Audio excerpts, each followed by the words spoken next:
Vous écoutez la chaîne 2, il est 12h. Bonjour à tous, bienvenue dans cette édition. Suivre l'exemple du prophète Mohammed, paix et salut sur lui, est une bénédiction divine, surtout en cette période de Ramadan. Notre reporter Bakary Kabadjakite est allé à la rencontre de l'imam Ousmane Diarra. Vous l'entendrez dans ce journal. Infocité, le journal de l'info de proximité sur la 95.2.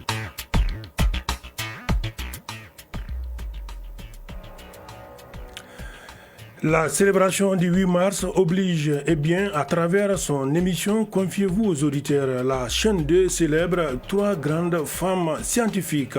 Notre reporter Mariam Samake nous décrypte le parcours de ces icônes des références en matière de sciences au Mali.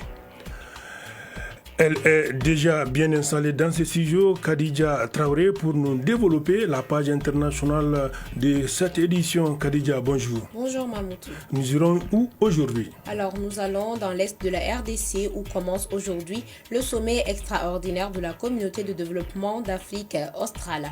Ensuite au Cameroun, 20 personnes sont interpellées suite à l'assassinat de 2 chercheurs dans l'extrême nord du pays. On termine avec l'Angola qui annonce de possibles négociations entre la RDC et AFC M23. Merci, à tout à l'heure donc. Mesdames et messieurs, bonjour. Vous avez à la présentation Mamoutou Dante.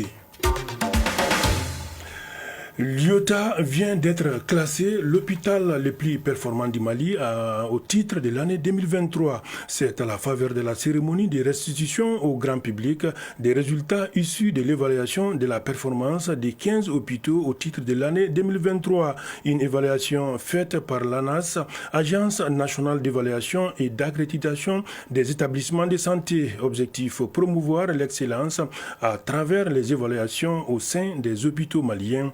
La cérémonie de restitution était présidée par le secrétaire général du ministère de la Santé et du Développement social. Voilà, je vous le disais dans les titres, la communauté musulmane observe les jeûnes depuis le 1er mars. Plusieurs pratiques traditionnelles dites sunna entourent ces piliers importants en islam. Lors de la rupture du jeûne, le prophète Mohammed, paix et salut sur lui, a recommandé à sa communauté une fourchette de sunna. C'est une façon de suivre son exemple afin d'avoir d'énormes récompenses. Pour mieux comprendre les sunna du prophète Mohammed, paix et salut sur lui, par rapport à la rupture du jeûne, notre reporter Bakary Kabadjakite s'est entretenu avec l'imam Ousmane Diarra, premier secrétaire chargé de la jeunesse au bureau du Haut Conseil islamique du Mali. Écoutons. Et le prophète, paix et salut sur lui, quand il décide d'aller faire la rupture, il prenait en compte un certain nombre de choses. Tout d'abord l'hygiène.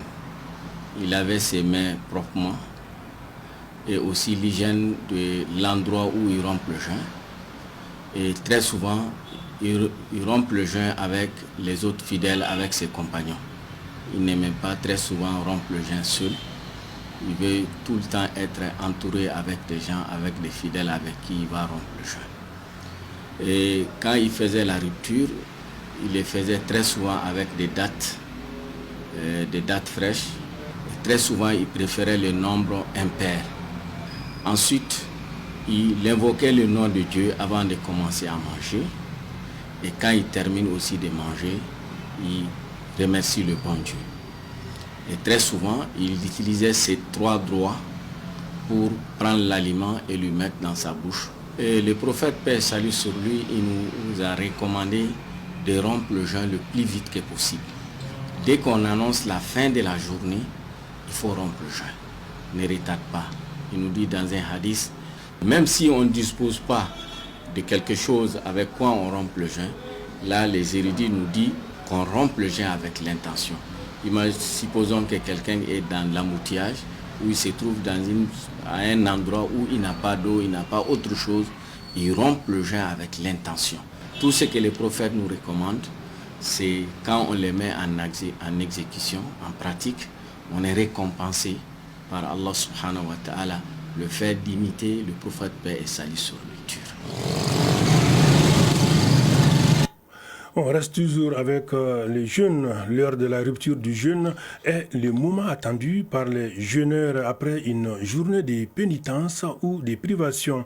Un moment qui se traduit par une ambiance chaleureuse et une expérience culinaire exceptionnelle. Ainsi, notre reporter Tanavet Sangaré est allé à la rencontre des jeûneurs dans divers endroits. Elle nous fait vivre l'ambiance qui règne lors de la rupture du jeûne par endroit. Nous sommes dans la grande famille Djiré à Badalabougou, en commune 5 du district de Bamako. Il est 18h41. L'heure de la rupture du jeûne du jour. Rassemblés au beau milieu de la cour, on constate sur un tapis des dattes, des jus de fruits, du thé à la menthe, des cakes, de l'eau fraîche, des galettes, bref, tout aliment nécessaire pour la rupture. Kadjatou Diara, l'une des belles filles de la famille Djiré. Depuis 11h du matin, nous commençons à préparer les repas. Nous préparons 7 plats par jour. Cela demande beaucoup de travail. Ce sont les jeûneurs qui mangent en premier, car la journée a été longue pour eux. Et cela se passe en toute convivialité. Ce moment est suivi de la prière du Maghrib. C'est l'heure de la prière, allons-y. En face de la famille Djiré se trouve un atelier de couture. Ici, l'ambiance de la rupture est au rendez-vous. Yaya Tamboura, propriétaire de l'atelier.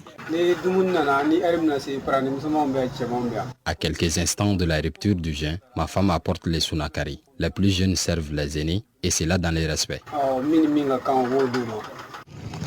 De Badalabougou, nous nous retrouvons à Torokorobougou, à Djakitela, une famille nucléaire ou encore moyenne. Cela dit, la rupture se passe sans beaucoup de brouhaha. Mohamed Djakité, médecin. Bon, chez nous, la rupture se passe de façon très simple. De prendre un peu les dattes, quoi. Et puis de l'eau, quoi. La date, là, ça, c'est des aliments riches en sucre. Directement, ça va renforcer le système immunitaire, quoi. Et l'eau aussi, ça va nous permettre de nous réhydrater, quoi. Le fait qu'on n'a pas mangé pendant toute la journée. La rupture du jeûne est un moment de communion et de partage. À présent, la page interne. À présent, le tour d'horizon de l'actualité internationale. Khadija Traoré, bonjour. Oui, bonjour Mamoutou. On commence bien sûr par la RDC, où le conflit dans l'Est de la RDC au menu d'un sommet extraordinaire de la SADC.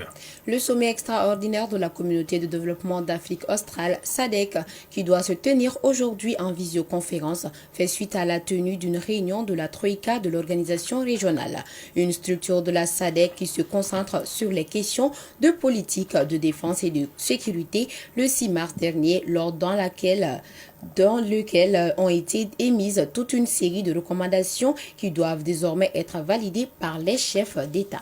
Voilà, au Cameroun, 20 personnes interpellées après l'assassinat des deux chercheurs dans l'extrême nord du pays. 20 personnes sont suspectées d'avoir participé à l'assassinat de 2 chercheurs de l'Institut de recherche géologique et minière de Garoua, Frédéric Mounsi et Bienvenu Bello, victimes de vengeance populaire dans le village de Mbalda.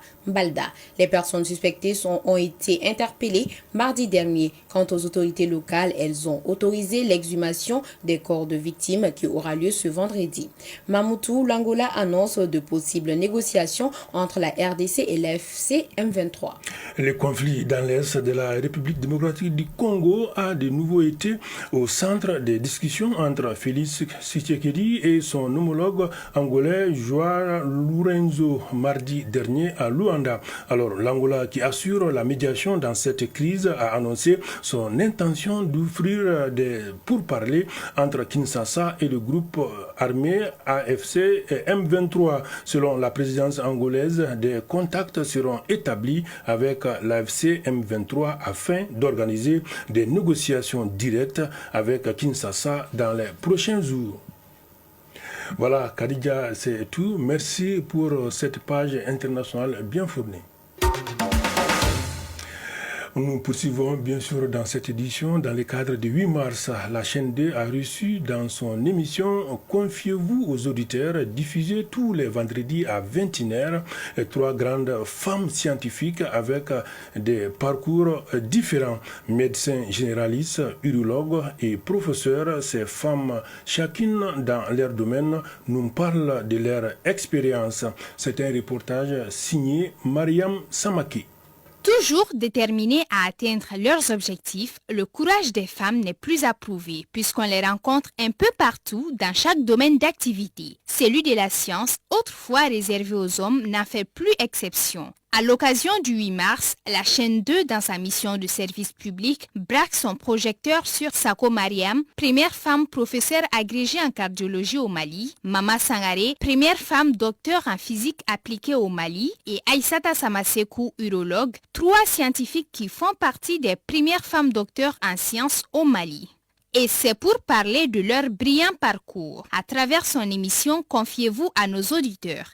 Docteur Mama Sangaré. J'ai ma licence en physique appliquée et une maîtrise en physique appliquée également. J'ai également fait une étude approfondie en physique appliquée.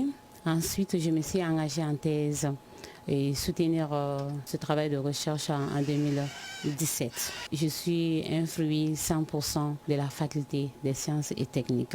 Professeur Sako Mariam. J'ai entamé mon parcours à la faculté de médecine et de dentostomatologie où je suis sortie comme médecin généraliste en 2023 et médecin spécialiste en cardiologie en 2024. Docteur Aïssata Samasekou. Je suis urologue. Moi, j'ai appris mes études de médecine à Bamako ici en 2007. J'ai été à Dakar pour la spécialité, ce qui n'est pas du tout facile pour une femme de se spécialiser en urologie parmi les hommes dans un pays étranger. Et quand je suis revenue dans le service d'urologie pour faire l'urologie. Ces braves dames, en plus d'exercer leur profession, font également face aux obligations du foyer. Professeur Sako Mariam. En tant que femme, c'est une tâche qui n'est pas du tout facile. Il faut se lever tôt le matin, faire les tâches ménagères, être au service à 8 heures. Voilà, entamer avec les activités du service, les staffs, la visite des patients, la consultation. Voilà. Malgré les contraintes liées au choix de la filière, elles sont déterminées à atteindre leurs objectifs. Docteur Aïssata Samasekou. À Dakar, j'ai été confronté à 2, un jeune de 22 ans et un marabout. Le marabout disait que lui, il ne peut pas être vu par autre que sa propre femme. Et le jeune dit que lui, quand il sera consolé par la femme, il faut que moi, je devienne sa femme. Donc, on a arrêté. L'émission Confiez-vous aux auditeurs de la chaîne 2 a été mise à profit par ces femmes pour exprimer leur point de vue sur le 8 mars, journée dédiée aux droits des femmes. Docteur Aïssata Samasekou. Et vraiment, c'est un honneur de la voir aujourd'hui à côté de moi. Parce que depuis qu'elle a été agrégée, j'ai entendu son nom, mais je ne l'ai jamais vue. Si ce n'est pas aujourd'hui. Et grâce à la chaîne 2 et à leur thème. Docteur Mama Sangaré. Donc c'est l'occasion pour nous de lancer des messages et puis essayer maintenant d'améliorer nos conditions de vie, de travail, et ce qui ne va pas et ce qui évolue davantage. Voir ces femmes accomplir de grandes missions à l'échelle tant nationale qu'internationale est un acte de bravoure qui demande du courage et de la détermination, un cas d'école pour la nouvelle génération.